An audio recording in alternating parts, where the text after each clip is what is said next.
আসসালামু আলাইকুম। আশা করি আল্লাহর রহমতে সবাই ভালো আছেন। আলহামদুলিল্লাহ আমরাও ভালো আছি।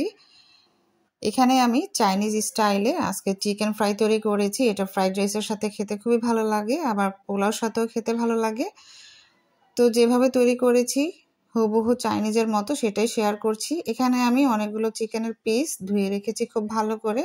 তারপর একটি মশলার মিশ্রণ তৈরি করছি। এখানে টমেটো সস, আদা রসুনের পেস্ট, জিরার গুঁড়ি, মরিচের গুঁড়ি, ধনিয়ার গুঁড়ি, গোলমরিচের গুঁড়ি, soya sauce, fish sauce, oyster sauce, লবণ, গরম মশলা গুঁড়ি, একটুখানি চিনি,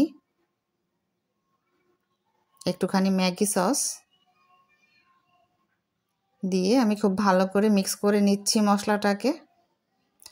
হয়ে গেছে। এবার চিকেনের পিসগুলোকে আমি এই মশলার সাথে খুব ভালো করে মিক্স করে নেব। তো মিক্স করা হয়ে গেছে। এই পর্যায়ে আমি একটি ডিম ভেঙে দিয়ে দিলাম, তবে সম্পূর্ণটা ডিম আমি দিইনি, সামান্য একটু রেখে দিয়েছি, কারণ পুরোটা দিলে অনেক বেশি তরল হয়ে যাবে। যাই হোক, যতটুকু লাগবে ততটুকুই দিতে হবে। তো আমি এখানে আবার অন্য একটি বাটিতে 2 চামচ ময়দা এবং 2 চামচ কর্নফ্লাওয়ার নিয়ে মিশিয়ে নিয়েছি ভালো করে। তারপর এটাও আবার এর মধ্যে দিয়ে দিচ্ছি, মুরগির মধ্যে দিয়ে এবার ভালো করে মিক্স করে নেব।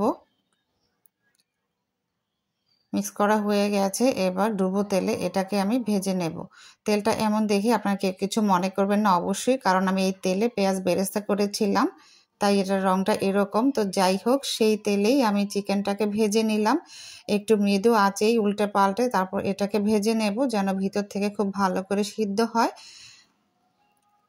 অসম্ভব সুন্দর একটা ঘ্রাণ বেরিয়েছে।